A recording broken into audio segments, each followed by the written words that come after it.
नमस्कार दोस्तों, स्वागत है आपका हमारे YouTube platform MIS study circle में।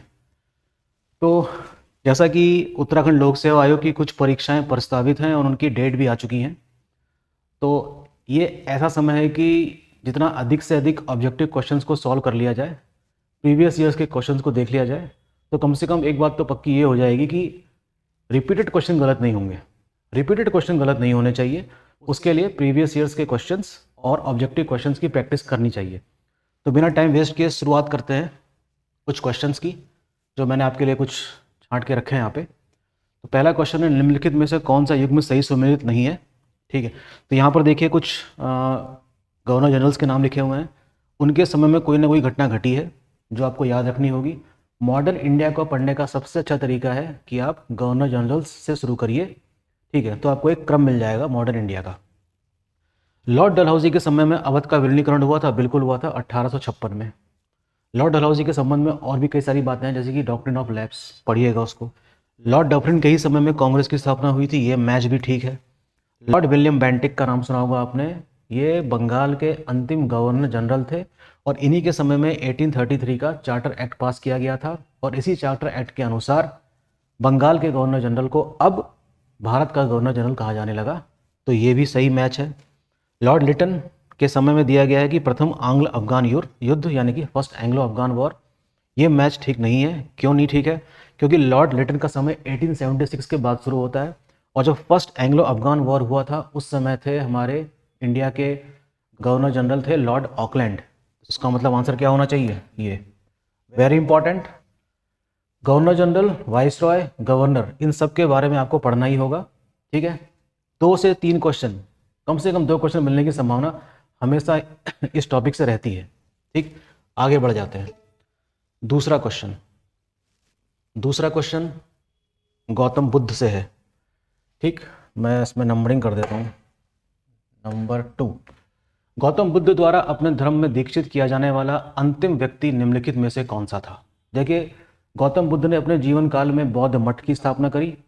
ठीक, और वहाँ पर वो ध्यान लगाने की विधि को सिखाते थे और उस दौरान उनके लाखों शिष्य बन गए होंगे, जिसमें से सबसे निष्ठावान शिष्य जो जिसको मानते उसका नाम था आनंद।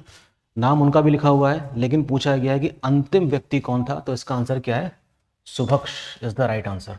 बहुत अच्छा क्वेश्चन है, याद रखिएगा, आ सकता है एग्जाम में। ठीक, क्वेश्चन नंबर 3 में है, मौर्य काल में सीता से तात्पर्य क्या है? सीता का मतलब होता है क्राउन लैंड, अर्थात राजकीय भूमि, राजा की भूमि। ठीक है, तो सीता आप जानते ही हैं कि खेत को जब जोता जाता है तो जो हल के द्वारा जो लाइन बन जाती है, जो कुंड बन जाता है जुते हुए खेत में, उसको सीता कहा गया है।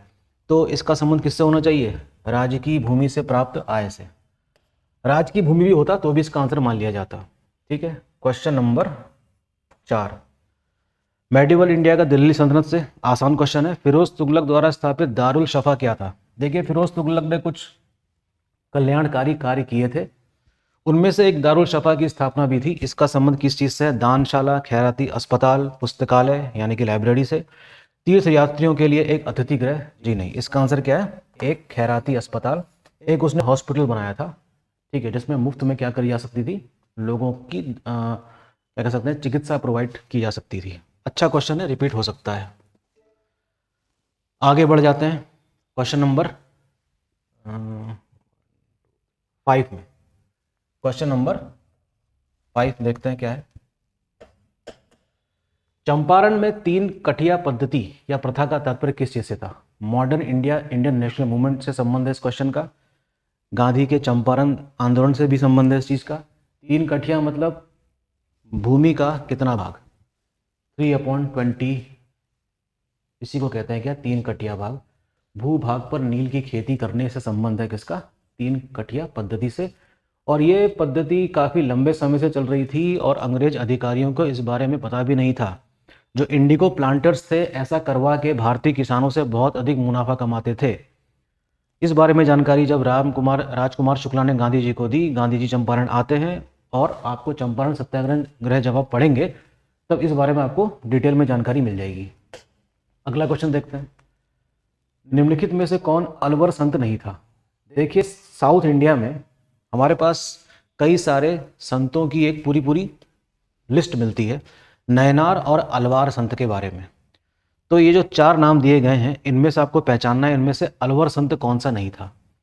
नयनार संत का संबंध होता है शिव से, अलवार संत का संबंध होता है वैष्णव धर्म से अर्थात विष्णु से। तो पोयगई, तिरुज्ञान, पुडम और तिरुमंगई। आसान क्वेश्चन नहीं है, आंसर इसका बता देता हूँ, तिरुज्ञान है। हो सके तो एक नज़र इस वाले चैप्टर में मार लीजिएगा, घूमते फिरते कभी कभी क्वेश्चन आ जाता है, इंपॉर्टेंट है। अगला क्वेश्चन हम देखते हैं, एक बार मुझे देख लीजिए कि क्वेश्चन कितने हुए। क्वेश्चन नंबर 7, क्वेश्चन नंबर 7 में आ जाते हैं। निम्नलिखित में हड़प्पा सभ्यता का कौन सा नगर 3 भागों में विभाजित था। काफ़ी जाना पहचाना सा क्वेश्चन है, रिपीट भी हुआ है कई बार। देखिए हड़प्पा सभ्यता क्या है, इसके संबंध में अगर हम चर्चा करने बैठेंगे तो बड़ा लंबा टाइम लग जाएगा। फिलहाल ये 4 नाम जो आपके सामने लिखे हैं, ये हड़प्पा के अलग अलग स्थल हैं जो अपनी किसी विशेषता के लिए जाने जाते थे। कालीबंगा कहाँ पर था, राजस्थान में था। लोथल गुजरात में था। चनहुजड़ो भी गुजरात में था। धौलावीरा भी गुजरात में था। लेकिन जो 3 परकोटों में बटा हुआ था शहर, उसका नाम था क्या, धौलावीरा, धौला। ठीक है, सफ़ेद रंग का कुआं इसका तात्पर्य है। ठीक है, एक नज़र आप इसमें भी मारिएगा। शतपथ ब्राह्मण किस वेद से संबंधित है, क्वेश्चन नंबर 8। शतपथ ब्राह्मण किस वेद से संबंधित है। देखिए 4 वेद हैं, वैदिक लिटरेचर की बात हो रही है अर्थात वैदिक साहित्य की। तो वैदिक साहित्य का संबंध किस चीज़ से, ये आप पढ़िएगा जरूर। वैदिक साहित्य मैं आपको बता देता हूँ, काफ़ी इंपॉर्टेंट है, इसीलिए मैंने यहाँ से क्वेश्चन उठाया एक। तो वैदिक साहित्य का तात्पर्य मैं बता देता हूँ, इसका मतलब होता है चारों वेद। चारों वेद के अपने क्या हैं, ब्राह्मण, आरण्यक, उपनिषद, ये चीज़ें हैं।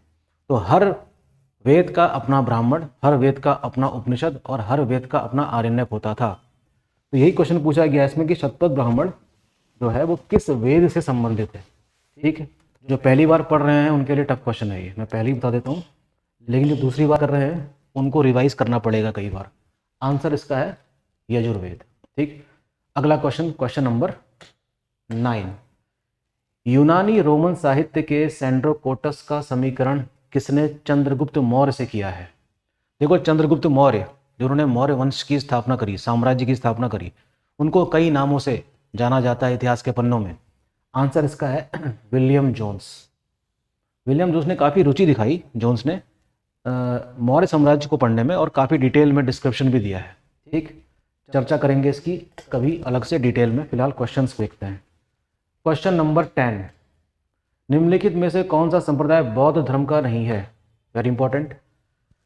देखिए गौतम बुद्ध की मृत्यु के बाद बौद्ध धर्म तो स्थापित रहा और आने वाले समय में उसमें कई प्रकार के चेंजेस भी आए।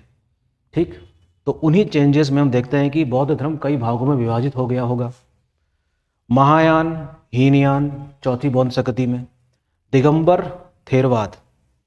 तो हम देखते हैं कि जो 3 नाम है ए, बी और डी, इन तीनों नाम का संबंध कहीं ना कहीं बौद्ध धर्म से है, लेकिन दिगंबर का नहीं है। दिगंबर का संबंध किस चीज़ से है, जैन धर्म से, श्वेतांबर और दिगंबर। जैन धर्म भी 2 भागों में बटा था, श्वेतांबर अर्थात श्वेत वस्त्र धारण करने वाला, और जो दिगंबर थे वो वस्त्रहीन रहते थे, अर्थात उनका ये मानना है कि हम ओरिजिनल टीचिंग को फॉलो करेंगे। इसी प्रकार से कई प्रकार के विभाजन बौद्ध धर्म में भी देखने को मिलते हैं। ठीक है, आने वाले समय में बौद्ध धर्म में भी कई सारे चेंजेस आए। एक टाइम ऐसा आया कि बौद्ध धर्म गौतम बुद्ध की मूर्ति बनाकर गौतम बुद्ध की मूर्ति की पूजा की जाने लगी। ठीक, तो ये सारे चेंजेस बाद में देखने को मिलेंगे। क्वेश्चन नंबर 11, जिस समय दिल्ली ब्रिटिश भारत की राजधानी बनी उस समय वायसराय कौन था। आसान सा क्वेश्चन है, हार्डिंग बम कांड से आप परिचित होंगे। आंसर इसका क्या है, सी। ठीक है, पढ़ लीजिएगा इसको और हमेशा याद रखिएगा। अगला क्वेश्चन देखते हैं, क्वेश्चन नंबर 12। क्वेश्चन नंबर 12 है, देखिए आपको मैच द फॉलोइंग वाला क्वेश्चन मिला है। काफ़ी अच्छा क्वेश्चन है, यूपीएससी में खूब आया करता था ये। यूपीएससी के एग्जाम में, सिविल सर्विस के, इस प्रकार के क्वेश्चन खूब आया करते थे। तो ये जो 4 नाम देख रहे हैं ना आप, अहमदनगर, गोलकुंडा, बीजापुर, बीदर, दरअसल ये सारे किसके पार्ट हुआ करते थे, ये पार्ट हुआ करते थे बहमनी साम्राज्य के। किसके पार्ट हुआ करते थे? बहमनी किंगडम के। और जैसे कि आप लोग जानते हैं कि जब साम्राज्य बड़ा हो जाता है तो उसका विभाजन होना भी शुरू हो जाता है। फिलहाल बहमनी साम्राज्य में हम देखते हैं कि कैसे विभाजन हुआ और अलग अलग शासकों ने अपनी स्वतंत्रता घोषित कर ली। तो देखिए इसका आंसर क्या होना चाहिए? अहमदनगर निजाम शाही, गोलकुंडा कुतुब शाही, बीजापुर आदिल शाही और बीदर बरीद शाही। ये बिल्कुल आमने सामने हैं, तो इसका आंसर क्या होगा? बी। ठीक है, इंपॉर्टेंट है। इसी प्रकार से एक क्वेश्चन और क्रिएट किया जा सकता है यहाँ कि मराठा साम्राज्य का जब विभाजन होता है तो भोंसले, सिंधिया, गायकवाड़, इस तरह से भी क्वेश्चन वहाँ से भी पूछे जा सकते हैं। ठीक है, तो ध्यान दीजिएगा, इस प्रकार के क्वेश्चन कई जगहों से बनने की संभावना रहती है, तो ये तो एक एग्जाम्पल मात्र है खाली। ठीक, अगला देखते हैं क्वेश्चन नंबर 13। हाँ, ये क्वेश्चन आया है आपका इकोनॉमी से। क्वेश्चन नंबर 13 इकोनॉमी से क्वेश्चन है। 3 क्वेश्चन इस पेज में है। मीगा का नाम सुना होगा आपने। मीगा मल्टीलेटरल इन्वेस्टमेंट गारंटी एजेंसी करके है ये। इसका संबंध किस अंतर्राष्ट्रीय संस्था से है? इसका संबंध है सीधे सीधे विश्व बैंक। रिपीटेड क्वेश्चन है, आ सकता है, लेकिन हेडक्वार्टर इसका वाशिंगटन में ही है। स्थापना लेकिन इसकी काफ़ी लेट 1988 में हुई थी। ठीक, राष्ट्रीय ग्रामीण विकास एवं पंचायती राज संस्थान कहाँ पर है? अच्छा क्वेश्चन है, आने की संभावना रहती है। यानी कि national rural development and Panchayati Raj organisation located in which of the following place? Hyderabad. इस तरह की संस्थाओं के बारे में पढ़ेंगे कहाँ से आप? बताइए, कहाँ से पढ़ेंगे, किस बुक से पढ़ेंगे? बहुत ज़्यादा खोजबीन करने की ज़रूरत नहीं है, आपके पास जो ल्यूसेंट वाली किताब है उसी से पढ़िए। जो संस्थाओं का नाम इस किताब में लिखा है अगर उतने भी याद रह गए तो भी काम चल जाएगा। नेक्स्ट क्वेश्चन, आर्थिक नियोजन यानी कि economic planning is a subject of what? किसका विषय है? संघ सूची, राज्य सूची, समवर्ती सूची किसी विशेष सूची में उल्लेखित नहीं है। आपको पता होगा कि 3 प्रकार की सूचियों का उल्लेख है, union list, state list and concurrent list. Union list में जो सब्जेक्ट दिए गए हैं उस पर कानून बनाने का अधिकार किसको है? केंद्र सरकार को है। राज्य सूची में किसको है? राज्य को है। उसमें कितने विषय हैं? 66।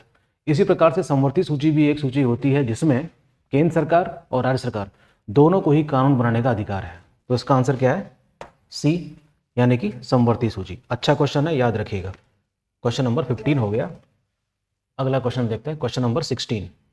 ठीक, क्वेश्चन नंबर 16 है, निम्नलिखित में से कौन सा कर भारत सरकार द्वारा नहीं लगाया जाता है? सेवा कर लगाया जाता है, सीमा कर भी लगाया जाता है, टोल टैक्स भी लेती है, नेशनल NHAI नाम की संस्था है वो लेती है। शिक्षा कर में थोड़ा सा मुझे कन्फ्यूजन हो रहा है। वैसे इनमें से सबसे जो क्लोज ऑप्शन है वो एजुकेशन सेस ही है, लगभग 2% के आसपास होता है वो। अब भारत सरकार उसको डायरेक्टली वसूलती है या नहीं, इसका पता लगाइए आप खुद। ठीक, अगला क्वेश्चन, क्वेश्चन नंबर 17। किस पंचवर्षीय योजना का मुख्य उद्देश्य गरीबी हटाओ रखा गया था? देखिए, हमारे देश में पंचवर्षीय योजनाओं की शुरुआत 1951 से होती है और 2017 तक कुल 12 पंचवर्षीय योजनाएं चली। ठीक, इनमें से कुछ ऐसा भी टाइम आया जब सरकार ने 3 साल के लिए और एक बार 2 साल के लिए पंचवर्षीय योजना नहीं चलाई थी। उनको योजना अवकाश का नाम दिया जाता था। ठीक है ना। 5वीं पंचवर्षीय योजना उस समय चलाई गई जब भारत की प्रधानमंत्री थी इंदिरा गांधी, और ये टाइम पीरियड रखा गया था 1974 से 1978 के बीच का, क्योंकि ये पंचवर्षीय योजना अपने 5 साल पूरे नहीं कर पाई थी क्योंकि सरकार गिर गई थी और नई सरकार जो बनी थी जनता सरकार, जनता पार्टी की, उसने इस योजना को रोककर अपनी नई योजना शुरू करी थी, छठी योजना। फिलहाल इस पंचवर्षीय योजना में गरीबी हटाओ का नारा दिया गया था, पॉवर्टी इरेडिकेशन। और इसी योजना के बाद 1981 में भी गरीबी हटाओ के अभियान को और भी तेजी से चलाया गया। तो वो जो गरीबी हटाओ का नारा था वो अगले आने वाले पंचवर्षीय योजनाओं में भी जारी रहा। फिलहाल इसका आंसर क्या है? 5वीं। ठीक, अगला देखते हैं। कल्याणकारी राज्य की संकल्पना का समावेश भारत के संविधान में है। ठीक है, कल्याणकारी राज्य की संकल्पना का समावेश भारत के संविधान में है। यानी कि हम बात कर रहे हैं वेलफेयर स्टेट के कॉन्सेप्ट की। भारत एक कल्याणकारी राज्य है या नहीं है? बिल्कुल है। कल्याणकारी राज्य से मतलब उनको कई सारी ऐसी स्कीम्स चलानी पड़ती है जो मुफ्त में करनी पड़ती है। जैसे कि कोरोना पीरियड में सरकार ने मुफ्त में सभी को वैक्सीन लगाई। ये किसका एग्जाम्पल है? कल्याणकारी राज्य का। इसी प्रकार से प्राइमरी स्कूल में फ़ीस बहुत कम होती है, सरकारी अस्पतालों में फ़ीस बहुत कम होती है। ये सारे एग्जाम्पल किस चीज़ के हैं? कल्याणकारी योजनाओं के ही हैं। तो इस कॉन्सेप्ट के बारे में हमें जानकारी कहाँ से मिलती है? डीपीएसपी, चौथी अनुसूची, मौलिक अधिकार प्रस्तावना। आसान सा सवाल है। इसका जवाब है राज्य के नीति निर्देशक तत्व अर्थात डीपीएसपी में। पॉलिटी का अच्छा क्वेश्चन। अगला क्वेश्चन देखते हैं। भारतीय संविधान का अस्पृश्यता उन्मूलन से संबंध किस अनुच्छेद से है? हम बात कर रहे हैं इरेडिकेशन ऑफ अनटचेबिलिटी की, यानी कि छुआछूत, जो हमारे भारत में, भारत के समाज का बहुत ही अभिन्न हिस्सा रही। नेगेटिव अर्थों में, पॉजिटिव अर्थों में नहीं, नेगेटिव सेंस में रहा। तो भारत के संविधान का निर्माण हो रहा है और इस प्रकार की जो दकियानूसी चीज़ें हैं इनको समाप्त करने की भी ज़रूरत समझी गई और इसको एक मौलिक अधिकार के रूप में रखा गया है आर्टिकल नंबर 17 में, इरेडिकेशन ऑफ अनटचेबिलिटी। इंपॉर्टेंट है, क्वेश्चन रिपीट हो जाता है। दूसरी बात ये आप जान लीजिए कि जो आर्टिकल्स 12 से लेकर 35 के बीच में हैं वो सारे फंडामेंटल राइट्स के हैं और कम से कम फंडामेंटल राइट के संबंध में जो भी आर्टिकल्स हैं वो आपको सारे याद रहने चाहिए। सारे मतलब सारे आपको याद रखने ही होंगे 12 से लेकर 35 के बीच में। एक इम्पॉर्टेंट तो ये है, ऐसे ही 15 और 16 रिजर्वेशन से संबंधित है, ठीक है ना। 20, 21 ऐसा कोई नहीं है जो छोड़ सकते हैं आप, सारे इंपॉर्टेंट है, सारे आपको पढ़ने होंगे, ठीक है। अगला क्वेश्चन देखते हैं। भारत के प्रत्येक नागरिक का कर्तव्य होगा प्राकृतिक पर्यावरण का संरक्षण एवं सुधार। यह कथन भारतीय संविधान के किस अनुच्छेद से संबंधित है?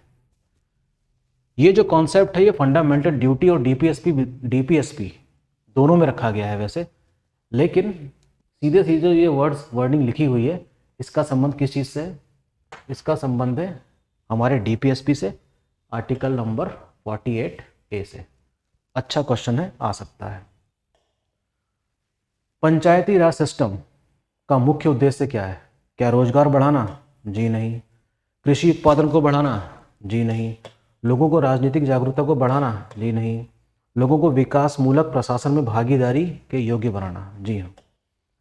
दरअसल पंचायती राज सिस्टम एक बहुत ही इम्पॉर्टेंट सिस्टम है जिसका विकास बहुत धीरे धीरे हुआ और इसका विकास होते होते ही लगभग कई साल लग गए। 1993 में जाकर 73 में संविधान संशोधन के द्वारा पंचायती राज व्यवस्था को एक कानून बनाने वाली संस्था के रूप में स्थापित किया गया और आज ये बिल्कुल सही तरीके से काम कर रही है और 29 विषय इसको दिए गए हैं जहाँ पर ही क्या कर सकती है? कानून बना सकती है। वेरी इंपॉर्टेंट, काफ़ी इंपॉर्टेंट टॉपिक है। यूपीएससी से लेकर सभी छोटे एग्जामों तक के क्वेश्चन यहाँ से आ सकते हैं। अगला क्वेश्चन देखते हैं। निम्नलिखित में से कौन सा क्षेत्र ज्वारी, ये ज्योग्राफी का क्वेश्चन है, टाइडल एनर्जी उत्पादन का मुख्य क्या है? क्षेत्र है। देखिए टाइडल एनर्जी आप जानते ही हैं समुद्र की लहरों से बनाई जा सकती है। तो अगर हम इंडिया का मैप देखें इस तरीके से तो आप पाएंगे कि काफ़ी लंबा चौड़ा कोस्टल लाइन है इंडिया की। टाइडल एनर्जी उत्पादन का मुख्य क्षेत्र किसको विकसित किया गया है? बंगाल की खाड़ी, मन्नार की खाड़ी, खंबात या कच्छ की खाड़ी? इसका आंसर है क्या? खंबात की खाड़ी, जो कहाँ है? गुजरात के कोस्ट लाइन में। देख लीजिएगा एग्जाम में क्वेश्चन आ ही जाता है। अगला क्वेश्चन देखते हैं। ये देखिए बहुत ही इंपॉर्टेंट क्वेश्चन है, मैप बेस्ड क्वेश्चन है ये, और उत्तराखंड लोक सेवा आयोग भी मैप बेस्ड क्वेश्चन पूछने से पीछे नहीं हटता। समझ रहे हैं बात को? ये सारे कौन से इलाके हैं? आयरन ओर वाले, और आपको मैच द फॉलोइंग में क्वेश्चन लगाना है कि कौन सा क्षेत्र किस राज्य का है। ठीक, अच्छा क्वेश्चन है, दिमाग लगाना पड़ जाएगा आपको इसमें, लेकिन अगर आपने रीडिंग ठीक ठाक कर रखी है तो बात आपको आसानी से समझ में आ भी जाएगी। ठीक, आंसर इसका है सी। क्या इसका आंसर? सी है। मैं आपके सामने पढ़ देता हूं, ये सी इसका आंसर है। डल्ली राजहारा कहां पर है? छत्तीसगढ़ में। कुदेरमुख कहाँ है? कर्नाटक में। बादाम पहाड़ का जो इलाका है वो उड़ीसा में है। और नोवा मुंडी कहाँ है? झारखंड में। ये सारे के सारे क्या हैं? आयरन ओर वाले क्षेत्र हैं, काफ़ी इंपॉर्टेंट। निम्नलिखित राज्यों में से कौन सा राज्य 3 तरफों से बांग्लादेश से घिरा हुआ है? Map based question. क्वेश्चन आसान नहीं है। नॉर्थ ईस्ट वाला जब आप रीजन देखेंगे इंडिया का, तो उसमें म्यांमार है, उसमें बांग्लादेश है, उसमें भूटान है, उसमें तिब्बत वाला रीजन भी है। और जितने भी राज्य हैं हमारे 7, ये सब किसी न किसी देश से सीमा बना रहे होते हैं। तो ये क्वेश्चन तो सिर्फ एक कह सकते हैं कि एग्जाम्पल है, लेकिन इससे संबंधित कई और क्वेश्चन बन सकते हैं त्रिपुरा मिजोरम से लेकर। आंसर इसका है मिजोरम, मेघालय, पश्चिम बंगाल, त्रिपुरा। तो 3 तरफ से बांग्लादेश से घिरा हुआ है भैया हमारा पश्चिम बंगाल। आंसर क्या है इसका? Paschim Bengal is the right answer.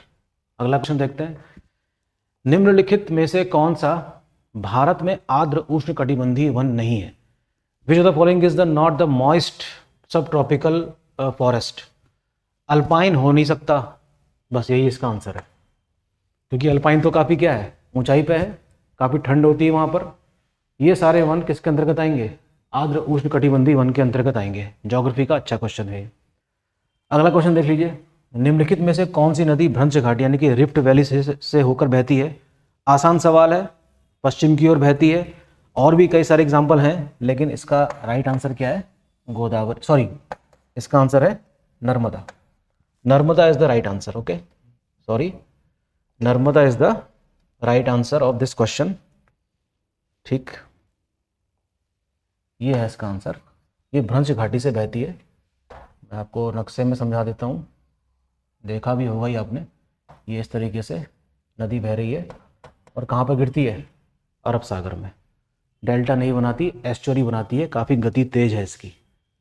क्यों होता है ऐसा, समझिएगा आप लोग उसको ज्योग्राफी की क्लास में। ठीक, आगे बढ़ जाते हैं अगले क्वेश्चन की तरफ। ये देखिए एक और शानदार क्वेश्चन, बहुत ही शानदार क्वेश्चन है।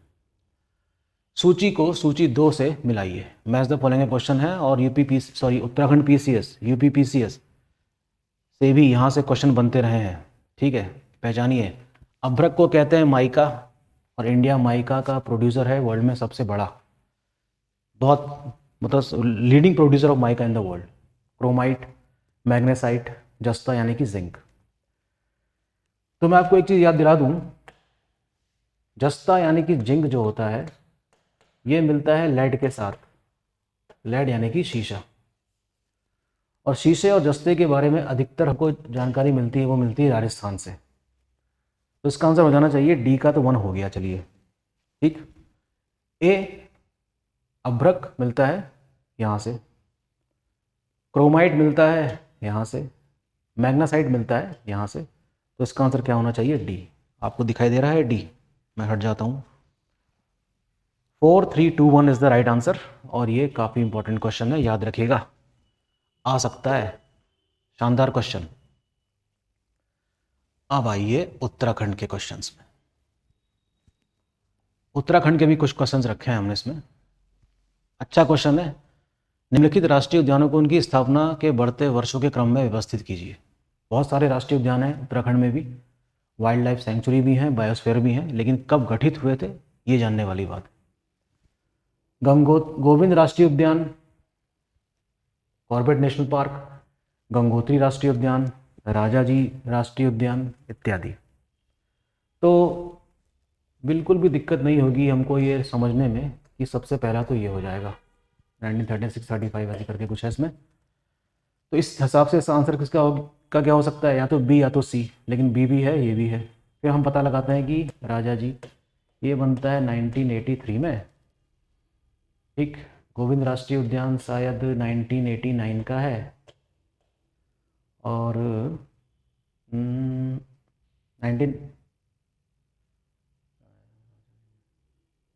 1980 का है, सॉरी, और ये है शायद 1989 का। तो इस हिसाब से आंसर बन रहा है इसका क्या? सी। तो C is the right answer. Question आसान नहीं है, पढ़ के जाइएगा इसको। ओके, पॉज करके देख लीजिएगा और अपनी किताबों से पता लगेगा जितने भी park, wild life sanctuary, biosphere जब बने हैं उत्तराखंड में वो किस वर्ष बने और कौन कौन से इसमें विश्व धरोहर सूची यूनेस्को की सूची में शामिल भी हैं। ठीक, अगला क्वेश्चन देखते हैं। ये देखिए, कुछ ग्लेशियर्स के नाम हैं, कुछ वैलीज़ के नाम हैं और निकलती हुई नदियाँ आपको मैच करनी है। खतलिंग ग्लेशियर से निकलती है आपकी भिलंगना, तो ए का तो हो गया 2। मेरे ख्याल से इतने से ही काम चल जा रहा है। नामिक से निकलती है पूर्व रामगंगा, जौहर घाटी ट्रेल पास के पास है और बैजनाथ से निकलती है Gomti. Very important question Uttarakhand का, याद रखने ऐसी बात है, काफ़ी इंपॉर्टेंट क्वेश्चन है, देख लीजिएगा। अगला क्वेश्चन देखते हैं। फिर से मैच द फॉलोइंग का क्वेश्चन है। फिर से श्रृंगकंठ, थागाला, माणा, दारमा, ये सब पासेस के नाम हैं। उत्तरकाशी हिमाचल प्रदेश, उत्तरकाशी तिब्बत, चमोली तिब्बत, पिथौरागढ़ तिब्बत, इन सब के बीच में ये मौजूद हैं। ज़रा पता लगाइए कि कौन सा दर्रा कहाँ मौजूद है। तो मेरे ख्याल से ये सीधे सीधे मैच कर रहे हैं 1 2 3 4। श्रृंगकंठ है उत्तरकाशी और हिमाचल प्रदेश के बीच में, थागाला उत्तरकाशी तिब्बत, माणा चमोली तिब्बत और दारमा पिथौरागढ़ तिब्बत। आसान सा सवाल है, ये क्वेश्चन आप कर लेंगे क्योंकि कई बार रिपीट भी हुआ है ये। ठीक, तो इसका आंसर क्या है? ए। सीधे सीधे मैच कर रहा है इसमें। पासेस से क्वेश्चन आते जरूर है, पढ़ लीजिएगा। ठीक है, नेक्स्ट क्वेश्चन देख लेते हैं। निम्नलिखित किस जनपद में वन क्षेत्र का प्रतिशत सबसे कम है? बात हो रही है परसेंटेज की। जो फॉरेस्ट कवर है उत्तराखंड में, उनमें सभी जगह एक समान नहीं है। सबसे ज़्यादा नैनीताल का है। ठीक है, तो इसका आंसर है पिथौरागढ़। सबसे कम परसेंटेज है किस चीज़ का? वन का, इन 4 जिलों में। अगर यहीं पर उधम सिंह नगर आ जाता तो सबसे कम उसका हो जाता। ठीक, गुड क्वेश्चन। ये सारे क्वेश्चंस एग्जाम में आने जैसे हैं। अब देखिए, एक और मैच द फॉलोइंग है, ये भी उत्तराखंड से ही रिलेटेड है, उत्तराखंड स्पेशल। ये देखिए, कुछ मिनरल्स के नाम दिए गए हैं, खनिज के, जो उत्तराखंड के अलग अलग हिस्सों में पाए जाते हैं। जिप्सम पाया जाता है देहरादून से। जिप्सम कहाँ से पाया जाता है? देहरादून से अधिकतर। ग्रेफाइट मिलता है आपको अल्मोड़ा से। सेल खड़ी मिलती है आपको गढ़वाल से और खड़िया मिलता है आपको मसूरी से। Very important question. एक क्वेश्चन हो सकता है मिनरल से आपको मिले, पढ़िएगा जरूर।